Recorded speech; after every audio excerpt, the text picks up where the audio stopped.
So, Naveen Yadav గారు ఇంకొద్ది సేపట్లో నామినేషన్ కూడా అయిపోతున్నారు. మరి ఈ బైపోల్ ఎలక్షన్స్ పైన చాలా ఫోకస్ అయితే ఉంది తెలంగాణ రాష్ట్ర వ్యాప్తంగా. మరి ఎలా ఉండబోతుంది బీఆర్ఎస్‌కి, కాంగ్రెస్‌కి మధ్య పోరు?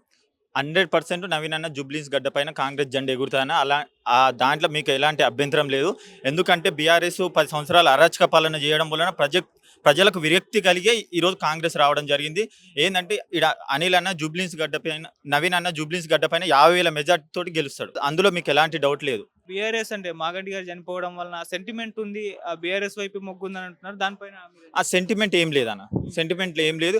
ఎందుకంటే పొద్దున్న లేసి ఈడ నవీన్ అన్న ప్రజలకు అందుబాటులో ఉంటాడు. ఏ బాధైనా, కడుపు నొప్పైనా, జ్వరమైనా, ఏదైనా ఎలాంటి సమస్య అయినా హాస్పిటల్ విషయంలో అయినా అందరికి అందుబాటులో ఉండేది నవీన్ యాదవ్ అన్న. నవీన్ యాదవ్ అన్నకు ఈసారి కన్ఫర్మ్‌గా మాకు ఎప్పుడు అందుబాటులో ఉండే వ్యక్తి. కన్ఫర్మ్‌గా ఆయనను గెలిపించుకొని 50,000 మెజారిటీతోటి గెలిపిస్తామని కోరుకుంటున్నామన్న. సో, ప్రచారకులు కూడా చాలా పెద్దగా చేస్తున్నారు గదా! మరి ప్రజల దగ్గర నుంచి ఎలాంటి రెస్పాన్స్ వస్తుంది? ఈసారి నవీన్ అన్న కంపల్సరీ గెలుస్తాడు. జూబ్లీస్ గడ్డ పైన కంపల్సరీ నవీన్ అన్న ఉంటాడు ఎమ్మెల్యే.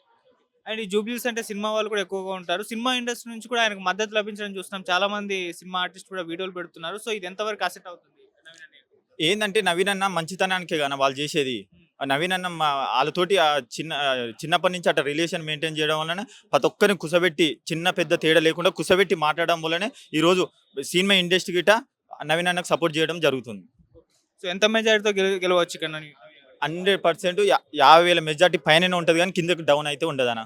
ఎందుకంటే నవీన్ అన్నని కోరుకుంటున్నారు. జూబ్లీహిల్స్ ప్రజలు నవీన్ అన్నని కోరుకుంటున్నారు. ఒకటే. ఓకే అన్న.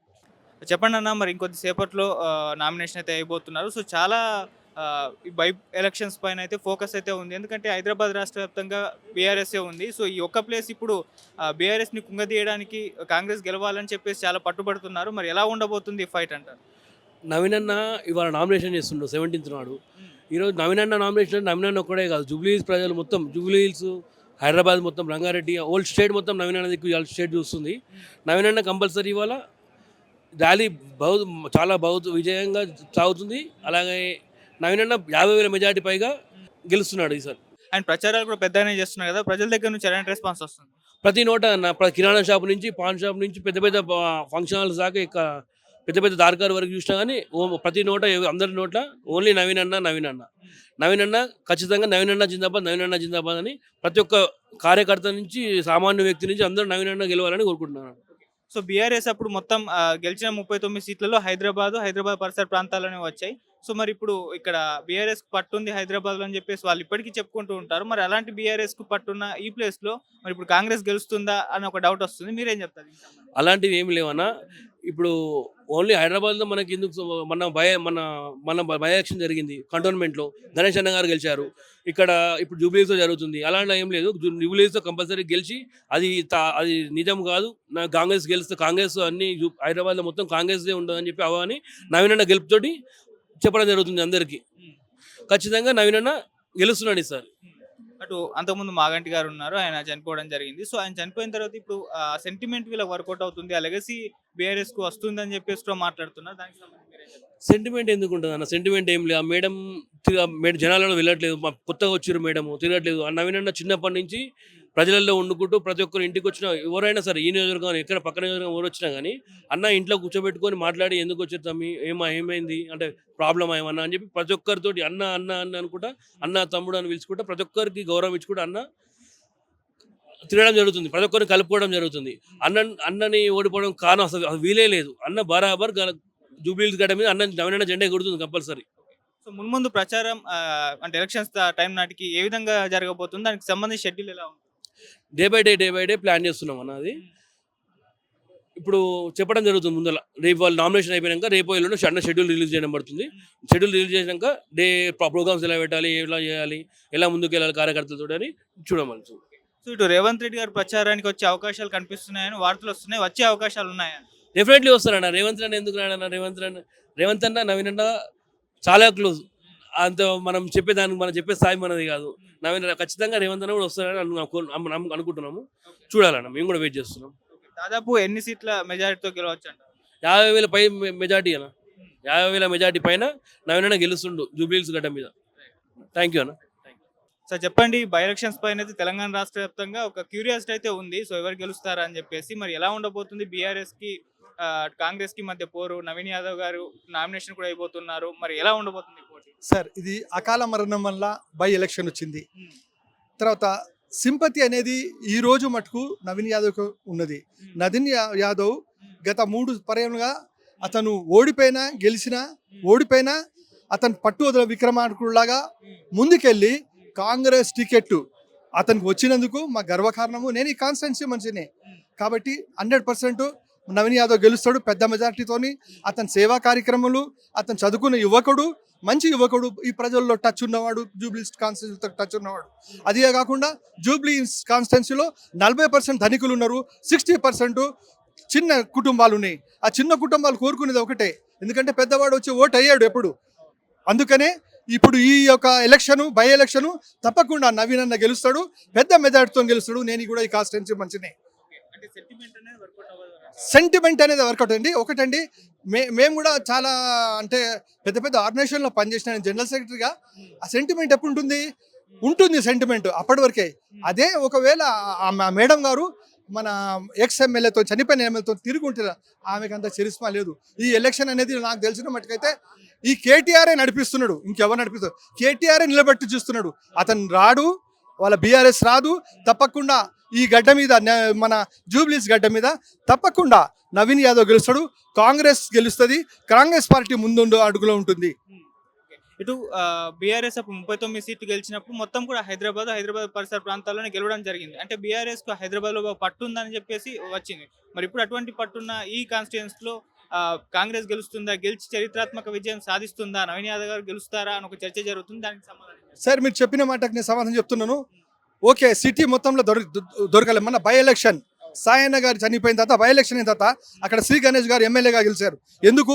ప్రజల్లో మార్పు వచ్చింది. ప్రజలు మార్పు కోరుకుంటారు, కాంగ్రెస్ కోరుకుంటారు, కాంగ్రెస్ గవర్నమెంట్ కోరుకుంటారు, రాజీవ్ గాంధీ యొక్క నాయకత్వం కోరుకుంటున్నారు. సెంట్రల్లో కూడా అదే. ఇక్కడ బై ఎలక్షన్ వచ్చింది. ఈ బై ఎలక్షన్లో మన నవీన్ యాదవ్ గారు పెద్ద మొత్తంలో గెలుస్తాడు.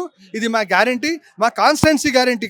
కాన్స్టిట్యున్సీలో ఉన్న ఓట్లు, స్లమ్ ఓట్లు కానీ, ఏ ఓట్లు కానీ తప్పకుండా అందరికీ వాళ్ళే వేస్తారు. ఈ ప్రధానికం కూడా నవీన్ యాదవ్ కోరుకుంటున్నారు. నవీన్ యాదవ్ మంచి చదువుకున్న వ్యక్తి, విజ్ఞానవంతుడు, బుద్ధివంతుడు, నెమ్మదస్తుడు, ప్రజల్లో ఎప్పుడు అందుబాటులో ఉండేవాడు. అతనికి ఓటేసి అందరు గెలిపిస్తారని కోరుకుంటూ పెద్ద మెజారిటీతో గెలుస్తాడని నా ఆశ. మున్ముందు ప్రచారాలు ఎలా జరగబోతున్నాయి? మరి ప్రచారానికి రేవంత్ రెడ్డి గారు వస్తారు అని టాక్ కూడా ఉంది. మరి వచ్చే అవకాశాలు ఉన్నాయా? సార్ ఒక మాట, ఇంతకుముందు మన లేబర్ మినిస్టర్ గారు వచ్చారు, పొన్నం ప్రభాకర్. అలాగే రావచ్చు, సమయం అనుకూలంగా రావచ్చు, అతను వచ్చి కూడా ప్రచారం చేయొచ్చు. ముందు అడుగులో కాంగ్రెస్ ఉంది, ఇప్పుడు కూడా ప్రచారంలో కూడా కాంగ్రెస్ ఉంది. ఇది నా నమ్మకంతో చెప్తున్నాను. నేను కూడా ఒక BHLలో జనరల్ సెక్రటరీని, నాకు అనుభవంతో చెప్తున్నాను. 10,000 మందికి నేను జనరల్ సెక్రటరీగా పనిచేసిన వాడిని, నాకు అనుభవంతో చెప్తాను. మా కాన్స్టిట్యున్సీలో కూడా చాలా మంది వర్కర్లు, ఆఫీసర్లు అందరూ కూడా కోరుకునేది కాంగ్రెస్ పార్టీ రావాలా, నవీన్ యాదవ్ రావాలా, పెద్ద మెజారిటీతో గెలవాలని కోరుకుంటూ మేము అందరం కోరుకుంటున్నాము. మెజారిటీ అనేది 60,000, మినిమం 60,000 రావచ్చండి. ఎందుకంటే అతన్నే కోరుకుంటున్నారు. అతను ప్రజల్లో దగ్గర ఉన్నాడు, ప్రజల్లోని చూస్తున్నాడు, ప్రజలని కష్ట సుఖాలు చూస్తూ, కష్ట సుఖాల్లో అతను పాలు పంచుకుంటూ చాలా సేవా కార్యక్రమాలు చేస్తున్నాడు. కాబట్టి మేము మా కాన్స్టిట్యున్సీ ప్రజలమంతా తప్పకుండా నవీన్ యాదవ్ని పెద్ద మెజారిటీతో గెలిపిస్తానని కోరుకుంటున్నాం. ఇప్పుడు మరి జూబ్లీహిల్స్ లో బై ఎలక్షన్స్ జరగబోతున్నాయి. అటు కాంగ్రెస్ కి బీఆర్ఎస్ కి మధ్య పోటీ ఉండబోతుందంటారు. ఇటువైపు ఏమో నవీన్ యాదవ్ గారు, అటువైపు ఏమో సునీత గారు. మరి ఎలా ఉండబోతుంది ఈ ఫైట్? ఈ ఫైట్ అనేది చాలా ఈజీగా ఉంటుంది. బీఆర్ఎస్ అంతగా ఇక్కడ జూబ్లీస్ లో గ్రాఫ్ పడిపోయింది. నవీన్ అన్నకే ఎక్కువ మెజార్టీగా ఉంది. నవీన్ అన్న ఖచ్చితంగా విన్ అవుతాడు. నవీన్ అన్న పీపుల్స్ లీడర్. బస్తీలలో అయినా ఎక్కడైనా కూడా నవీన్ అన్నకు మంచి పేరు ఉంది. నవీన్ అన్న చాలా రోజుల నుంచి ఇక్కడ జూబ్లీస్ నుంచే కష్టపడుతున్నాడు. ఇక్కడ ప్రస్తుతం లోకల్ ఉన్న వ్యక్తి. ఈయనకు సమస్యలు తెలుసు. గరీబ్ వాళ్ళైనా, వివిధ మధ్యతరగతి వాళ్ళైనా సమస్యలు ఎక్కువగా నవీన్ అన్నకు ఎక్కువగా ఉంటుందని నేను కోరుతున్నాను. సో జూబ్లీహిల్స్ లో పరిస్థితి ఎలా ఉన్నాయంటారు ఇప్పుడు ప్రస్తుతం అయితే నవీన్ అన్నకే ఒక 20% ఎక్కువ గ్రాఫ్ ఉంది. నవీన్ అన్న ఖచ్చితంగా ఒక 40,000 నుంచి 50,000 మెజార్టీతో విన్ అవుతాడు. జూబ్లీహిల్స్ బీఆర్ఎస్ అంతగా లేదు. బీఆర్ఎస్ 10 సంవత్సరాల్లో జూబ్లీహిల్స్కు చేసింది లేదు. ఈ మున్సిపాలిటీలలో కూడా రాష్ట్రంలో ఎక్కడ ఏం చేసిందే లేదు. GHMCలో కూడా ఏం చేసింది లేదు. సో ఈ 1 year లో, అంటే దగ్గర 2 years లో కాంగ్రెస్ పైన నెగిటివిటీ పెరిగిపోయింది. సో వాళ్ళ పాలన పైన నెగిటివిటీ పెరిగిపోయిందని టాక్ వినిపిస్తుంది. అదే మా బలం అంటూ కేటీఆర్ గారు కూడా ప్రచారం చేస్తున్నారు. మరి ఇప్పుడు ఈ ఎలక్షన్స్ ఒక సాక్ష్యంగా మిగిలిపోతున్నాయి. అంటే బీఆర్ఎస్ గెలుస్తుందా, చెప్పే ఆరోపణలన్నీ నిజమైపోతాయా, లేకుంటే కాంగ్రెస్ గెలిచి వాళ్ళ ఆరోపణలన్నీ కొట్టేస్తాయా అని ఒక చర్చ అయితే జరుగుతుంది. మరి ఆ నెగిటివిటీ పెరిగితే దీని మీద ఇంపాక్ట్ పడుతుందా? రాష్ట్రంలో ఎటువంటి నెగిటివిటీ లేదు. ప్రస్తుతం పల్లెలలో ప్రజలలో పల్లెలలో ఎటువంటి నెగిటివిటీ లేదు. ఉమ్. మ- సం- సంక్షేమ పథకాలు బ్రహ్మాండంగా అందుతున్నాయి. ప్రజలు ఆనందంగా ఉన్నారు. ఇంకా 5 సంవత్సరాలు కూడా మళ్ళీ 5 సంవత్సరాలు కూడా కాంగ్రెస్ గెటిన్ అవుతుంది.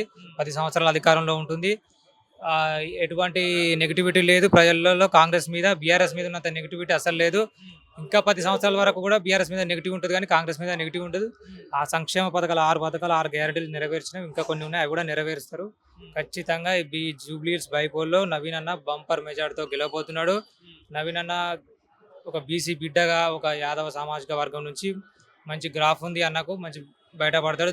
స్టేట్లో ఎటువంటి కాంగ్రెస్ పార్టీకి ఎటువంటి వ్యతిరేకత లేదు. అది కేటీఆర్ ఆయన ఒక రాజుగా ఒక 10 సంవత్సరాల అహంకారంతో అది ఆలోచిస్తున్నాడు తప్ప ఎటువంటి కాంగ్రెస్ పార్టీ మీద ఎటువంటి ఆరోపణలు లేవు, ఎటువంటివి లేవు. 2 years పాలన అయితే బాగానే ఉంది. బ్రహ్మాండంగా ఉంది పాలన. సంక్షేమ పథకాలు అందినాయి. పేదవాడికి ఇందిరమ్మ ఇల్లు అయినా, సన్న బియ్యం అయినా, ఉచిత కరెంట్ అయినా, మహిళలకు ఉచిత బస్సు అయినా, ఉద్యోగాలు కూడా కొన్ని ఉద్యోగాలు రావడం జరిగింది. ఇంకా మరికొన్ని ఉద్యోగాలు కూడా ఇప్పుడు ఈ జూబ్లీస్ తర్వాత మరికొన్ని ఉద్యోగాలు కూడా రాబోతుంది. ఎటువంటి నిరుద్యోగ యువతలో కూడా ఎటువంటి వ్యతిరేకత లేదు. ఆ రాష్ట్రంలో ఉన్న వ్యతిరేకత అనేది లేదు. బీఆర్ఎస్ కున్నంత వ్యతిరేకత రాష్ట్రంలో ఏది లేదు. కాళేశ్వరాన్ని కట్టి అక్కడ స్కామ్ చేసిళ్ళు, అక్కడ కూలిపోయింది మేడిగడ్డ, అంతా కథ ఉంది. ఇది ఏం లేదు. అటు హైదరాబాద్ లో అయితే మొత్తం కూడా బీఆర్ఎస్ అవే లాస్ట్ ఎలక్షన్స్ లో కనిపించింది. 39 వాళ్ళు గెలిచిన సీట్లన్నీ కూడా హైదరాబాద్ పరిసర ప్రాంతాల్లోనే వచ్చాయి. మరి అటువంటి పట్టున్న ఏరియాలో ఇప్పుడు మరి జూబ్లీహిల్స్ ఒకటి, మాగంటి గారే ఉన్నారు బీఆర్ఎస్ఏ. మరి ఇప్పుడు బైపోల్ ఎలక్షన్స్ లో గెలుస్తారంటారా? అంటే బీఆర్ఎస్ పట్టుంది, మొత్తం బీఆర్ఎస్ కు హైదరాబాద్ లోని సీట్లు వచ్చాయి. మరి అటువంటి పోటీ ఉన్న ఈ ప్రాంతంలో కాంగ్రెస్ జెండా ఎగరేస్తుంది. కంటోన్మెంట్ లో చూసుకున్నట్టయితే అది హైదరాబాద్ లో ఉన్న సీటే కదా, అక్కడ కూడా బీఆర్ఎస్ ఓడిపోయింది. ఇప్పుడు ఏం నెగిటివిటీ లేదు. హైదరాబాద్ లో బీఆర్ఎస్ గ్రాఫే లేదు. బీఆర్ఎస్ గ్రాఫ్ లేదు. హైడ్రా తీసుకొచ్చిండు సీఎం రేవంత్ రెడ్డి గారు, బ్రహ్మాండంగా ఉంది. ప్రభుత్వ కబ్జా అయిన నాలాలైనా భూములైనా రికవర్ చేసుకుంటున్నాం. ఖచ్చితంగా జూబ్లీహిల్స్ లో కాంగ్రెస్ గెలుస్తుంది. ఇది కాంగ్రెస్ కు మంచి మెజార్టీగా రాబోతుంది. 40 నుంచి 50,000 వస్తాను నేను ఆశిస్తున్నా. వస్తుంది కూడా. ప్రచారం ఎలా ఉండబోతుంది? మరి రేవంత్ రెడ్డి గారు అధిష్టానం దిగబోతుందా? అధిష్టానం దిగబోతుంది. నేను ఇప్పుడు జయశంకర్ భూపాలపల్లి నుంచి వచ్చిన, నాలాగా ఎంతో మంది రాష్ట్రం నుంచి రాబోతున్నారు. ఇక్కడ జూబ్లీహిల్స్ లో వస్తాం, తిరుగుతాం, గెలిపిస్తాం ఖచ్చితంగా. Thank you.